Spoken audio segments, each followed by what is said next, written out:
السلام عليكم بونجور.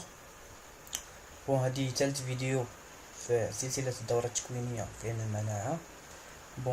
لا فيديو précédente اللي عقلتو هضرنا فيها على les cellules du système immunitaire, et dans cette vidéo je vais vous parler des organes du système immunitaire.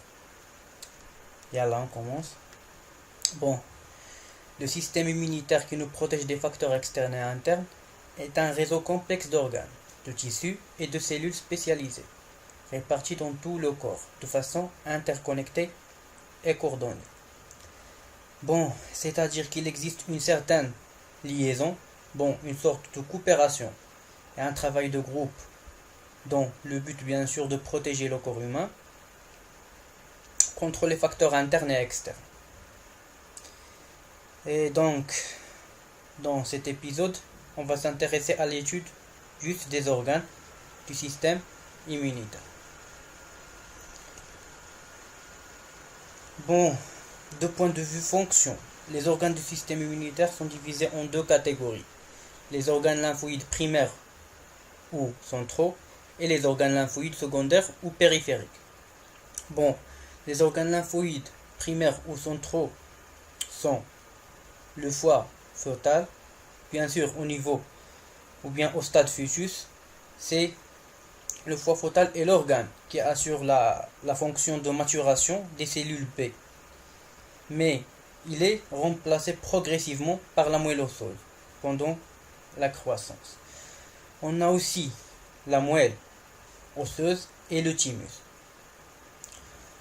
La fonction des organes lymphoïdes primaires est de fournir le micro-environnement convenable à la formation et à la maturation des cellules des systèmes immunitaires. Pour les organes lymphoïdes secondaires ou bien périphériques, on a les ganglions lymphatiques, la rate et les tissus lymphoïdes associés aux muqueuses. La fonction de ces organes est de fournir aux cellules du système immunitaire l'environnement adéquat pour leur permettre d'interagir entre eux et avec les CPA, comme on a déjà vu sur la vidéo précédente, et avec d'autres cellules. Bien sûr, afin qu'ils entrent en contact avec l'antigène et pour déclencher une réponse immunitaire. Donc, on peut dire que la fonction des organes lymphoïdes secondaires et périphériques est l'activation, la prolifération et aussi la différenciation des cellules du système immunitaire. Passons maintenant à l'étude de chacun de ces organes à part. Et commençons par les organes lymphoïdes primaires ou secondaires. Pour la moelle osseuse, comme vous savez, c'est un tissu complexe qui occupe les cavités des os. Et il a deux fonctions: l'hématopoïèse, c'est-à-dire la protection des cellules sanguines ou bien des cellules de l'immunité, et la maturation des lymphocytes B. Au niveau de la moelle osseuse, on a le passage du stade progéniteur B au stade lymphocyte B mature, naïf. Naïf, c'est-à-dire qu'il n'a pas encore rencontré un antigène. Pour le thymus, c'est un organe d'une structure bilobée, comme vous voyez ici, et chaque lobe est divisé en lobules, comme vous voyez, et chaque lobule comprend deux zones, une zone corticale ici et une zone médulaire au milieu. Et la fonction de thymus est la maturation. La maturation de quoi? Des précurseurs lymphocytes T provenant de la moelle osseuse, bien sûr, car au niveau de la moelle osseuse, on a la production des cellules. Et au niveau du thymus, on a la maturation des lymphocytes T. C'est-à-dire qu'on a le passage du stade précurseur lymphocyte T au stade lymphocyte T mature, naïf. Passons maintenant aux organes lymphoïdes secondaires ou périphériques, que sont les ganglions lymphatiques, la rate et les tissus lymphoïdes associés aux muqueuses. Bon, c'est le lieu de rencontre entre les cellules immunocompétentes et les antigènes. Et ces organes lymphoïdes secondaires ou périphériques contient des cellules lymphoïdes, les lymphocytes T et B, les macrophages et les cellules dendritiques.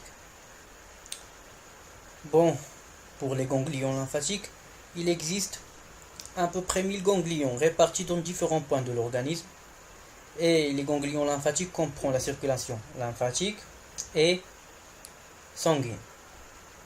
Pour la fonction, bon, la principale fonction des ganglions lymphatiques est d'assurer le nettoyage de la lymphe et aussi de déclencher rapidement des réactions de défense en cas d'arrivée dans l'organisme des agents extérieurs, des agents pathogènes bien sûr, comme les virus, les bactéries et d'autres. Bon, pour la rate, c'est un organe qui contient 3 zones. Bon, la pulpe rouge qui contient les globules rouges et les macrophages, la pulpe blanche qui est riche en lymphocytes T et la zone marginale qui est une zone intermédiaire ou bien qui se trouve entre la pulpe blanche et la pulpe rouge qui est riche en follicules, en cellules dendritiques et en macrophages. Bon, la rate est un organe qui stocke les lymphocytes et les monocytes, qui sont des cellules qui assurent la protection de l'organisme. Donc, en cas d'infection, la rate va libérer dans le sang plusieurs cellules, des millions de cellules immunitaires qui vont combattre les agents pathogènes bien sûr. Passons au dernier organe lymphoïde secondaire ou périphérique qui ont les tissus lymphoïdes associés aux muqueuses ou bien malte. Bon, il existe. C'est un organe lymphoïde secondaire bien sûr qui se situe dans différents organes du corps. Par exemple, on le trouve au niveau du tube digestif, au niveau des poumons, au niveau de la peau et d'autres.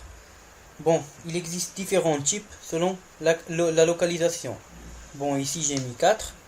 On a BALT pour bronchus associé chez de lymphoïdes tissus ce sont des maltes, des tissus lymphoïdes associés aux muqueuses, associés aux bronches. On a aussi les NALT qui sont des maltes associés à la cavité nasale, les SALT qui sont des maltes associés à la peau,